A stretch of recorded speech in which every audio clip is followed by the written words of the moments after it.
Did you turn the lights on and leave the lights on again? Do you live in a barn? Close the front door. Put your jacket on. You're going to catch your death. 1, 2, 1, 2, 3. Kick it. Welcome to the Fish Nerds. It's a celebration of fish, fishing, and eating fish that is always interesting, usually funny, and mostly true. I'm Nick DeVincentis, and here are the Fish Nerds.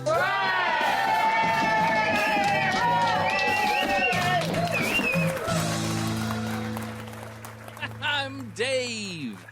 And I'm Clay. And anything is fair game. It's a good bet that Dave's terrible beer will wreak havoc on tonight's show. Cheer up, Davey. It's going to be okay. I can't tell you how bad this beer is. What's it called? It is called... So it was... I should have known better, right? Because it was a gift from my brother-in-law, who is a wine... What a jerk. He's a wine aficionado. Ah, I hate that guy. And he's Jewish as well. Not that that means anything, but he's Jewish. So then he gave me a pack of beer by a Jewish beer brewing company. And it's Jewish beer brewing company? Yeah, the company's called Hebrew. Love it. And the beer is Funky Jubilation. Oh, yeah. Yeah. It can't be. It's a great, funny name, but it can't be good. Exactly. And it is a... Because they spent more time brainstorming names than recipes. Exactly. Yeah. And it's on the front of it, on the front of Funky Jubilation, is a 70s, like, big afro guy with these 70s star glasses on. And the title or the like subcaption is La Harlem Sucker. So... so that's good. It's a Jewish thing. It's a blend of 7 ales aged in 35% bourbon barrels and 65% rye whiskey barrels. What does that even mean? I don't know. It means it's horrible. It means leftovers from a lot of different brews. Yes. It's like the crap that they've dumped in a couple of old barrels. That's right. It is leftovers. God awful. So... Well, good. Well, if they want to sponsor the show, too friggin' bad. Anyway, let's get on with this show. Yeah. Those of you guys listening closely will notice that we had a new musical intro tonight. Yes. What was great was, so, you know, if you're in this world of podcasting, you're limited with the amount of music and things that aren't copyrighted and aren't sort of like, you know, because you have to be careful about swiping people's stuff. And then I think... Well, it turns out artists want to be paid for their art. I know, jerks. The only people who don't get paid for art are podcasters. That's true. It's true. Yeah. It's true. And, but anyway, we got hooked on this idea of having other people do our intros. And we did that because we're lazy. And we're lazy, yeah. And we did it at a podcasting conference, and so we got a lot of those, and we ran out. So then we were saying, "Oh, we got to reach out to some more people." And I think you, sir, had the brilliant idea of going on to our podcast Facebook group and make the pitch and said, "Hey, we're looking for people to record our intro." And I love friends. I don't have any real people that I can actually talk to, and so all the Fish Nerds, the 80-some people that are on our group, it's really nice to have them friends. And we had some guy that wrote us an original song. Yeah, that was Nick, and I don't even know where Nick is from, but Nick sent us this right away. He was excited to do it, and we're happy to have it. So thank you so much, Nick, for doing that for us. Feel free to do intros for any segment we have, because we can sure use them. And if anybody else wants to help us out, send us a message. We'll send you the script, and you can record us an intro for any of our segments. And if they're good, we'll use them. Yeah. If they're bad, we'll use them and make fun of you. So everyone wins. And the way to record it is most iPhones have pretty decent recording that you can save it out as a MP3 file. So you can record it that way and email it to us. Or if you're really lazy or afraid of technology, you can just call the Fish Nerds hotline at 607-378-FISH and leave the intro as a message there, and we can use it. Perfect. Yeah, and be as creative as you want. So we'll give you a script, but you can riff on it and change it and do whatever you want with it and have fun.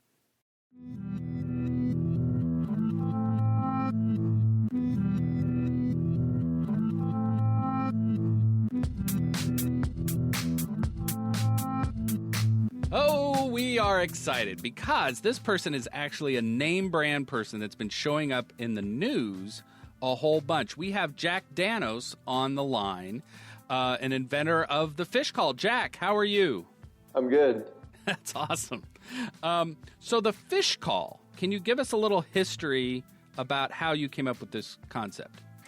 Yeah, so the fish call, we came up with it. You know, my dad and I are always trying to find better ways to do things. It's just the kind of guys we are.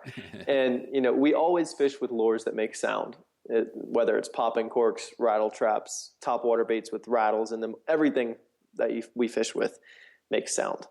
And we thought that we could combine the latest technology with those sounds and make something that attracts more fish. Nice.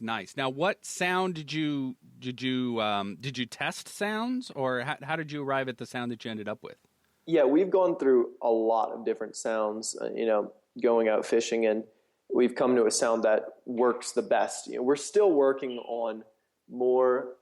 We're working on more sounds, and we'll get those. Our production model, we haven't announced this yet, but our production model will have multiple sounds on it. So you'll be able to choose from like 5 sounds while you're out fishing. So we're going to be testing and finding the best sounds up until when we release it in about December. Good. Hey, Jack, this is Clay. When you're choosing your sounds, do you derive them from nature, or are you just like testing anything you could find? The ones that we're using now are recorded sounds underwater with a hydrophone that I went and edited and combined multiple sounds and did stuff like that to make them. So they start from nature. Nice. I have a suggestion for you. We have a few suggestions as you're coming up with new sounds. Yep. I think you ought to consider a drowning chicken. Okay. Because up in like the Midwest and wherever there's catfish, chicken livers is a really common, bait to catch catfish on. All right. Yeah, we hadn't thought of, we'll definitely give it a shot. Yeah. Well, I figured somehow they're getting a taste for chicken livers. So drowning chickens. What would that sound like? Yeah, so it must be like something like that. Yeah. So that's just one idea, and these are free ideas coming from the Fish Nerds. So we're rooting for you with you have a Kickstarter. You've been doing this through Kickstarter. Yep. Kickstarter's going on right now. It's not only just going on; it's kicking ass. You're crushing it. We'd like to think so. So you're being modest because I saw where it said $10,000 was your goal. And where are you at right now? Right now we're at nearly $65,000. That's amazing. That's awesome. Yeah, we're a little surprised because Kickstarter isn't exactly the best market for fishing stuff. Oh, why would you say that? Well, most people that go on Kickstarter are looking for like a 3D printer or a new little gadget thing, and they're not, hardcore fishermen, so. Oh, yeah, but you see, there's a lot of nerds that are on Kickstarter. It's true. And, it really takes a fish nerd to be like, what we need is a sound fish caller, right? So I think maybe that's where it's coming from, and fishermen are always thinking there's the next secret. So I think you have a lot of things working for you. Well, thank you. Yeah. So you've been working on this fish call, and historically, a product similar to this has existed in the past. There's been a little electronics kit you can buy where you make a little chirping fish call that you put inside of a container underwater to attract fish. How is what you're doing different than what's been done in the past? Yeah, so when we started this, we couldn't find anything that was like what we wanted, something that you would throw out where you were fishing and cast near it. Because that's what we think. We think that you should attract the fish to where you're already fishing, because that's where the fish, the fish are near the point that you're casting to. The fish aren't next to your boat. There are a few other products that hook to your boat or you set next to your boat, but This, you throw it out where you're casting to. So, there's a reason that you don't cast right next to your boat when you're out fishing. You don't just reel, right underneath your boat. And it's because that's not where the fish are. So you throw it out and it stays in that spot and attracts the fish, and you cast out to it. Mm-hmm. And it's got a little anchor built into it? Yeah, it does. You probably can't see it in the pictures. If you watch the video a little bit down on our Kickstarter page, it's the news spot we had. Towards the end, you can see a video of me taking the anchor off. We're hoping to post pictures of it soon. It's just not quite finalized.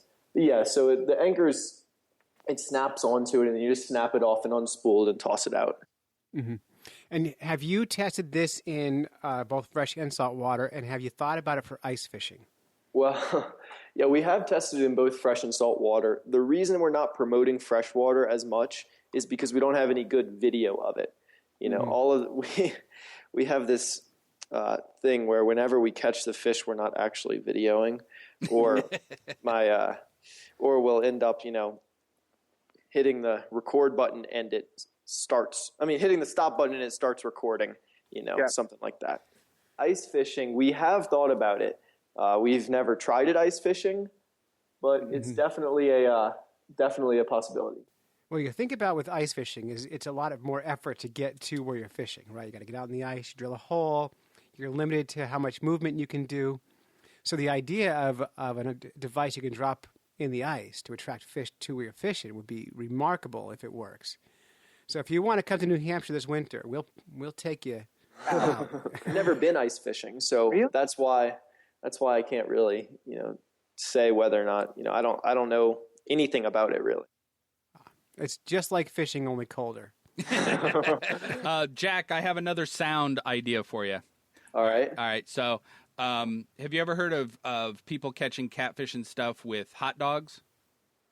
Yeah, I think so. I have too. Yeah. I have too. So what you need is that red hots. Get your red hots here. Get your hot dogs. That's a good idea. Yeah. So just try that, and they'll think somebody will clumsily drop a hot dog in the water. So there you go. Yeah. Jack, you don't have to humor Dave. They are not good ideas. Yeah. We put out to our fans on Facebook that we were going to interview you. Everybody was really excited about that because, like I said, we've been seeing it looked like Field and Stream or some name brand publications for fishing have followed what you're doing. Yeah. That's great. Congratulations on that. Thank you. Jeff, a friend of ours, I think he's out in Iowa. I think he's thinking big for you. All right, so he's on your side, and Jeff is saying, "Oh my gosh, they're going to be the next Duck Dynasty." So they have duck calls, you're going to be the fish call guys. Yeah, we've heard that before. So what reality show name are you going with? We haven't decided yet. Well, we suggest the Redfish Regime. Ooh, I like that. That's a good one. Yeah. So thank Jeff for that one because that's thank you, Jeff. There you go. One, Jack, Ryan Dubai, one of our friends from Massachusetts, wants to know a little bit about the science behind fish calls. What research have you done on this before you went into production? Yeah, so the science behind it is fish sense sound and vibrations. They have two things. One of them is their inner ear, and the second is what's called their lateral line. They have one on each side of their body. It runs down the whole fish, and it has little hairs that detect vibrations from other fish. Those are used primarily for schooling and to detect if there's, an injured fish swimming around. And because they have one on each side, they can tell where it's coming from. So they feel the vibrations that a school of fish makes, and they go towards it. That's the same idea. We're mimicking those sounds and vibrations with it. Most of our testing has been actually fishing with it. We like fishing just as much as everybody else that's listening to this. So, we go out and fish with it, and we, if you watch our video, we went out with Captain Charlie, who's actually been a big help with the development of it. He's helped us go from we had an old prototype model the first time we went with him, and then the second time we had this, he helped us out and told us some things to make it better. But we were in a spot and we were not catching any fish. This is no joke. Not catching any fish. We're about to move spots, and I'm like, all right, the fish call wasn't out because we just wanted to see if there were any fish there, right? So no fish, about to leave, throw it out there, and we start catching fish. And we caught about 7 speckled trout right there. I know it's not a limit of trout right there, but that would sound a little ridiculous. But, so if that's not proof right there, we go out, not catching any fish, throw it out and start catching fish. Right. It feels good when you do that. We've done the same thing with Alka-Seltzer, ice fishing. You drop Alka-Seltzer down the ice fishing hole, and all of a sudden the fish turns on, and we don't know what's happening. It would be really fun, though, if you could get into like Bass Pro Shops or one of those kind of places with a giant tank and drop it in there and actually watch the fish react. That would be amazing. And then you get some measured data. It would be really cool. Yeah, we've been there and we've looked at the fish and stuff. The problem is they won't just let us like show up and put it in there because they're worried that it would have some sort of disease on it. They don't want to infect the fish with anything. Well, the other thing is they're not wild fish. They're used to feeding when the person feeds them. They don't need the school. Yeah, exactly. I just want to say, I think I see one of your problems with Bass Pro Shop is you're asking permission. Because, this thing is throwable, right? Yeah, it is. Yeah, see, so, you could stand over by the, I see where you're going with that. We've thought about it before, but, we're hoping to get the product into Bass Pro, and we don't want to get ourselves, kicked out before. Oh, yeah, I suppose that's a good call. See, Clay, that's why we never have succeeded. Because we tend to piss off everybody who's, should be helping us. Okay. Very good. So I have a question for you, Jack. Sure. What's your deal? What's your day job? My day job? Well, I'm 16. Yeah. I'm homeschooled, and I work on this. This is my day job. Wow, homeschooled. So are you thinking of going, so you're 16, so you're homeschooled. You must be at the high school level at this point? Yeah, I'm a junior. Nice. Are you thinking of doing home college? I'm not sure about college. Okay. Home grad school? If I go to college, it'll be a real college, just for the whole college experience. Oh, yeah. Well, if you did homeschool college, your folks would have to get the keg, and you'd all have to like pick some sport like solitaire or something for the school. But I think that would be good. I think it would be hilarious to have it on your resume that you were homeschooled in college. I think that would be good. Yeah. But that's interesting. Homeschool. Why did your folks choose homeschooling? Well, I've actually only been doing it for a year. Oh. So just since last year, and it was really, school was too slow for me. There you go. There you go.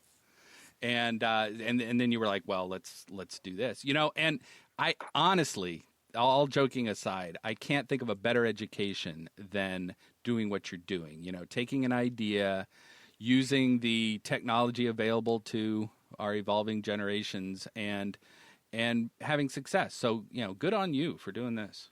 Yeah, thank you. I completely agree. It's the stuff that I've learned in the last 10 months is way more than I would have in school. Yeah, that's awesome. You didn't come up with the fish nerd idea. We already had that. But yeah, you already had that. Yeah, but you're doing a second. You're doing a good job with what you're doing. So good. Another question that came from our fans is, what species of fish have you seen it bringing in and helping you catch? Yeah, so we've tested it mainly in coastal brackish waters, as well as I used it once in Gulf Shores, Alabama, surf fishing. But, the first time we used it, we caught right next to it redfish, trout, black drum, bass, flounder, sheep's head. It's not just like we throw it out and we catch redfish next to it. That's really what we've found to be the most crazy to us is we throw it out and we catch all sorts of species of fish all right next to it. in addition to that, we've caught. Well, I already told you those. I have a list somewhere of I don't remember off the top of my head. Yeah. But that sounds like a great variety right there. It's a huge variety of fish that we've caught with it. Now, would it be dangerous to accidentally leave the fish call on while it's in the boat? I don't know about dangerous. Well, it depends if there's great whites in the area. Yeah, I don't know. I've never had one jump into my boat, but Yeah. Wow. It would actually be a good prank to put on a swimmer. yeah, Brilliant. That would be a good one. here you go. All right, very good. Well, Jack, thanks so much. We're going to end this with a quiz. We always try to incorporate quizzes into our interviews. Okay. Right. But before the quiz, listeners, if you want to support Jack's Fish Call project, you can go to thefishcall.com or go right to Kickstarter and search for the Fish Call. And for like $99, you can have one of these things. So get out there, show some love, and help Jack finish high school. Yeah. Absolutely. And I'm betting if you're in early on this prototype, you could probably, offer suggestions for different sounds and, kind of do a citizen science kind of test them out. Definitely. Yeah. We're looking for that. Yeah, I think that's actually pretty exciting, kind of unleash the power of nerds to do your testing for you around. That would be awesome. Yeah. Yeah. Okay, so here's how this game is working. We have types of fish here, a list of them that Clay and I are looking at. And we are going to give you, this is called fish charades, okay? And we are going to give you audio clues, since you're all about sound. We're going to give you audio clues for you to then see if you could guess the species of fish that we are thinking about. Okay. Okay, all right? Try my best. I'm yes. terrible at charades, but So we'll start you off easy, okay? And Clay, All right. I'll go first. Go ahead. So here we go. a catfish. Yes, very good. Yeah. Very good. Clay, you want to go next? Yeah, I'm gonna do. I got one for you. It's you ready? All right. Dong dong dong dong dong dong dong dong dong dong dong dong dong dong dong dong. I don't know about that one. So Clay doesn't pronounce words very well. So this is sort of a pun. It's the bass fish. Oh, bass. Yeah, Yeah, sorry. Clay's fault. Yeah, I don't write this. He didn't write this. All right, here's your next one. You ready? Polly wants a worm. I told you I'm terrible at charades. You're doing great. Yeah, you're doing good. You're one for one. One for two. 1 for 2. Yeah. So, Polly wants a worm. Dave, can you do it more like Gilbert Gottfried? No, I can't. You do a good Gilbert Gottfried. Why don't you do it? I just want a worm. Thank you. I'm not sure about that one. Yeah, okay. So I was trying to imitate the bird that sits on a pirate's shoulder. Oh, but that's not a fish. Well, so Parrotfish. it's a clue. It is actually a fish. Oh, okay. So what's the animal? Bird, that's a. See, you homeschoolers don't get out enough to get some. Yeah.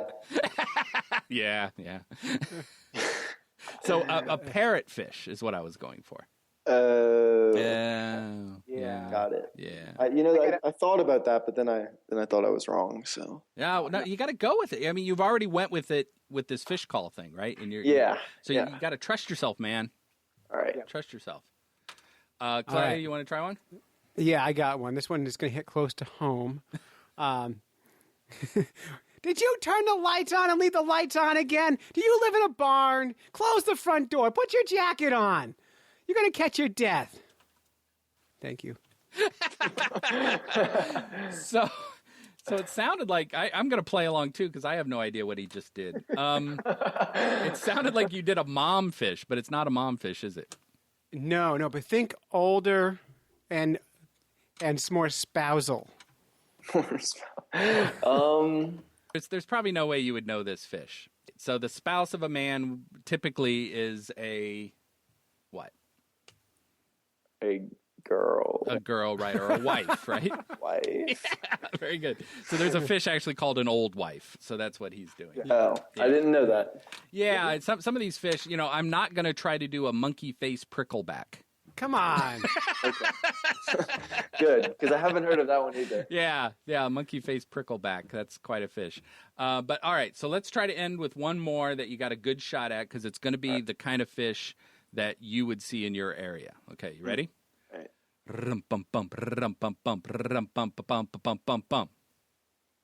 Black drum. Yay! I don't know about the black part, but yes. There's a lot of soul in that, Dave. Well, yeah, I guess it had that groove thing going. Yes. Yeah, well, black drum, red drum. I suppose red drum, but those are usually redfish. Yeah. Well, and then there's a freshwater drum that shows up in the like the Mississippi drainage. So I was just going for drum, but yeah. I'm going to just say you won because well done. because that's how we do it here on the Fish Nerds. All right, I'll have to study up on those. Oh, believe me, we know lots about fish here. One of the things we tried when we were successful, we have caught and eaten every kind of freshwater fish in New Hampshire. Really? Yeah, so there's 48 species of fish, and we have caught and ate them all. Wow. Yeah, I know. So It would have been easier if we had a fish call, Dave. I know we could have been done in in like a month, 2 days. Yeah. So Jack, thanks so much. Clay, what's the website again?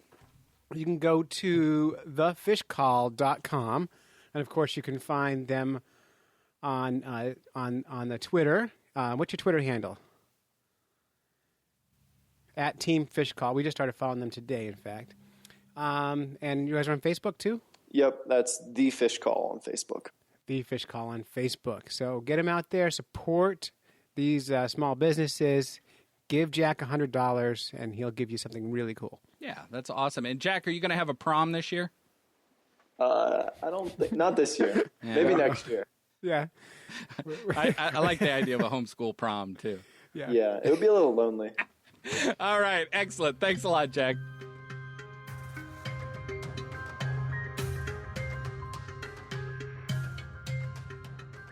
Fish in the news. I love fish in the news. I know you do. This week comes from the New York Times. Where all real news comes from. All fishy news, anyway. All news that's fit to print. That's right. Slogan. They haven't printed any article I've given them, though. Once again, any news And I've sent them about a dozen, not a word. Nothing. fit to print is all I'm saying. Yep. Free tuna being offered after StarKist settles lawsuit. I love free things. You do. You're like a maniac when it comes to free things. Mm-hmm. You, I think you would trade in the underwear you're wearing right now if somebody gave you something free. Absolutely. Have you? I'm on day 3 anyway of these, so it's time. Yeah. So the story goes: people who bought certain varieties of StarKist tuna could be eligible for $25 in cash or $50 worth of tuna.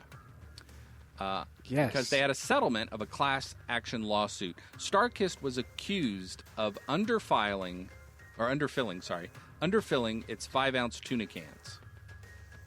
Mm-hmm. It denies any wrongdoing, but we'll pay you $25 if you just go away and shut up. It's cheaper to settle than to go to court. Right, exactly. And it's like, look. I'm amazed that anyone spent the time measuring and suing. It was by 1/10 of an ounce is the accusation. Yes.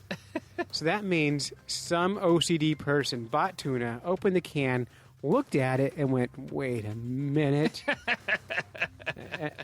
and then got the old scale out and went, "Oh, man, they said 8 ounces. It's 7.1." I know. So, or whatever, According to the story, the plaintiff, Patrick Hendricks, had an independent testing done on the cans and determined that they had as much as 17.3% less tuna than the I know that's a lot, than the less than the federally mandated minimum. There's a federal mandate for amount of tuna in a can? Yes. And they were 17.3 Wait, read that. No, so that's not 17% less than what the label says. That's 17% less than is allowed to be off by. Yes. Wow. So you could go to tunalawsuit.com and file your claim, which I know you did. I did today. Yeah, and so what do you think I went for? I can get $25 cash or $50 worth of tuna products. You did $50 worth of tuna. I did. I totally did. I'm going to fill my freezer. When the apocalypse happens, I'm going to be good for like 10 days. Well, I think it's funny. You're going to get 50 cans of tuna that are 17.3% less than what you thought you were going to get. Yeah. I'll be sure to measure. Yeah, yes. And report back. See if you could double your money. Yeah. Oh, and another really interesting thing from Fish in the News, during our crack team search that happened for news, scouring the internet, scouring the news, we found the Auburn Journal, a guy by the name of J.D. Ritchie, decided to do a fish trivia quiz. I love this. So he's clearly I have a thought on this, Dave. Oh, yeah, what is it? So let's not release the answers tonight. Oh, Let's make this a two-parter. okay. Wait, maybe that'd be too long of a quiz. It will be, but what the heck? People we'll give it a shot. So we're gonna pitch the answer, and then we'll just wait till next week to find the real answer. We could do that, or we can release them over on Facebook over the course of the week, one question at a time. All right, we'll try that. Yeah. So like wait, that. I'm confused. Are we doing the quiz now? We're going to do the quiz Yep. now, but we'll release all the answers in our Facebook group over the course of the Okay. week. All right, here we go. So if you want to check yourself, go to Facebook and search for Fish Nerds Podcast. Right. Or group. check to see if we're right. Yes, or you could Google this Auburn Journal quiz. Yeah. Okay, we'll do that. Yeah. First All right. question. What fish right. is eaten more than any other in the world? In the world. What do you think, I Dave? think it's tilapia. You think Yeah. so? Yeah, I think so too. I think it's cod. It's probably going to be like a herring or something. Probably. Anyway, so that's our official guesses. I guessed tilapia. You guessed cod. Cod. How can you tell a wild steelhead from a hatchery-reared one? How can you tell? Where'd you catch it? So this, if you caught it in a hatchery, chances are. Yeah. So this is Auburn Journal. This is all California stuff. So we must be forgiven must be because we don't go to California much. Yeah. I bet it's the color of the meat. Oh, okay. So you're going with color of the meat. I'm going to go with the adipose fin being cut off. Oh, those bastards. Okay. Number three. Number three. Which of the following isn't actually a bass? Largemouth bass, spotted bass, striped bass, or smallmouth bass? We know this one. Or do we? We do. Which one of the... Well, actually, no, you're right. Three of them aren't bass. One is. They got it They wrong. did get it right. Yeah. That's hilarious. Yeah, they got it wrong. So they probably meant to say which of the following is actually a bass. It does, yeah. Wow. Yeah, they got it wrong. Yeah. So striped bass is the one that's a bass. All the others... The striped bass does not fit in. All the others are sunfish. That's right. Number 4, which species of sturgeon is not legal to fish for in California? I don't know. I would say the beluga sturgeon. I would say the virgin sturgeon. The virgin sturgeon. Very nice. Yep. I'm saying beluga because they only exist in Russia, and if you actually had one in California, you probably are not allowed to fish for it. Well, there you go. So I bet All I'm right. Yeah, all right, I'm going to read now. 5. Which species of fish is native to the Bear River? Carp, sucker, brown trout, or smallmouth bass? And just knowing what I know about fish, I'm going to bet it's not carp, brown trout, or smallmouth bass. I think you're right. It's going to be a I sucker. bet it's sucker. Yeah. And there's a bunch of suckers, so they're being dumb there too. Yeah, they could really use some fish nerds helping with that. These articles. Yeah, they had the spirit, but all right. Number 6. Several years ago, the name of the squawfish was officially changed. What is it now? Native American princess fish. Yeah, probably not. No. What was it called? Pike minnow. I think it was called a. Is it pike minnow? I think it's a pike minnow. I'm not sure if that's true, Okay. but that's true. They did change it. Go ahead. Read number 7. All right. One of the greatest professional bass anglers lives in Auburn. Can you name him? And I know the answer to this one is no. It's a yes or no question, right? One of the greatest professional bass anglers lives in Auburn. I'm gonna guess it's Bill Dance. No, he lives in the South. He lives down there in the South. I don't know. It's Jimmy Houston. I don't care. All right. There you go. Number 8. There are 3 varieties of landlocked salmon in California: Chinook, coho, and kokanee. Can you name which one won't be around much longer? Oh, that's so That sad. is sad. So there are 3 varieties of landlocked salmon in California: Chinook, coho, or kokanee. Can you name which one won't be around much longer? I'm going to say Chinook. Yeah, that would be my bet as well. Yeah, it's probably a stocking program he's referring to, and they're stopping doing it. Yep. If I had to bet. All right, number 9. A spawning salmon's nest is called a... You going to do it? Hang on, my kid's right here. Oh, So, what do you call a nest where salmon spawn? No. I thought you would know it. It's called a red. red. She doesn't know anything. Yeah. A red with 2 D's. You gotta pronounce it like red. Yeah. Okay. Go on, Dave. Punisher. I know. Spanking time. Number 10. 2015 marked the blank year the Placer Sportsman Incorporated has put the Kids Fishing Derby in Auburn. Who can guess that? The 10th. You're saying 10th year? Sure, why not? I'm going to say the 1st. Okay. All right. Well done. We have 2 types of char in California. Can you name them? Another yes or no question. No. Not a chance. And you would be right. Brook trout And lake trout. and lake trout. Okay, Why not? go ahead. There are several fishing rod manufacturers in California. Can you name 2 of them? No. Nope. Likely. Not likely. Yeah, not a chance. All right. I'm gonna. The Yamamoto. Wait a minute. We gotta at least Senko. try. I'm gonna say. Oh, I thought you said no. I did say no, and I'm gonna be right. Sage and what's the other one? Loomis.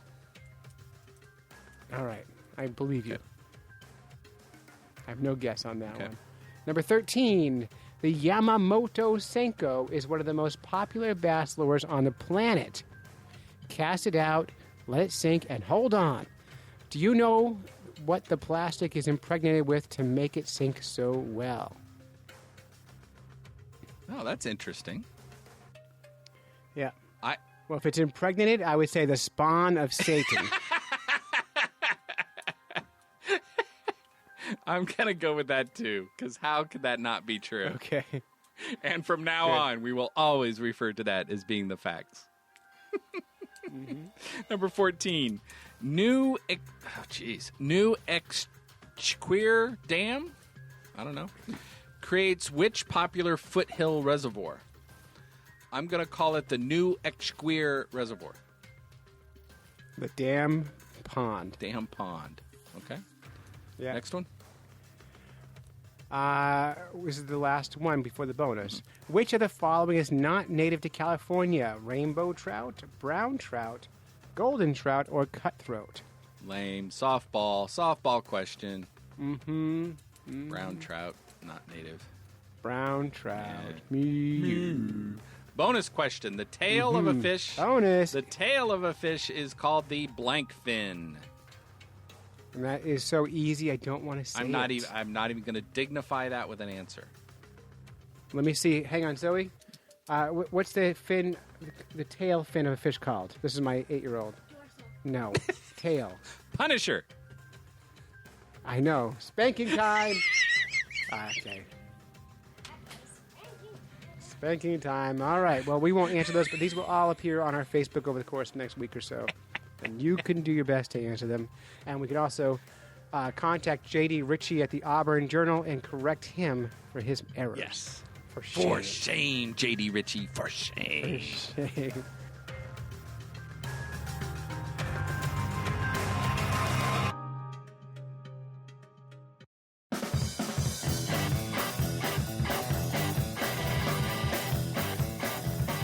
So that's it. That's You've it. listened to a couple of Fish Nerds when you should have been fishing. We'd like to thank our families, including my kids, who are a pain in the neck, for supporting us while we podcast, go on fishing quest, and do all sorts of silly things that middle-aged guys do. If you would like to support the Fish Nerds, you can go to patreon.com and search for Fish Nerds and help us crowdfund this show. A special thank you to Jack Danos for speaking with us about he and his father's invention, the fish call. Also, a thanks to Nick. What's Nick's last name? DeSantos, I think? I forgot. What? I don't know. Anyway, we'll include that in the show notes. Nick. Just say Nick. We'll just say Nick. Thanks, Nick, for doing our intro and giving us the music. Yeah. And until next time, follow the code of the Fish Nerds, spawn early and Avoid often, free lunches with strings attached. and swim against the current every chance you get. Punish them! Punish them!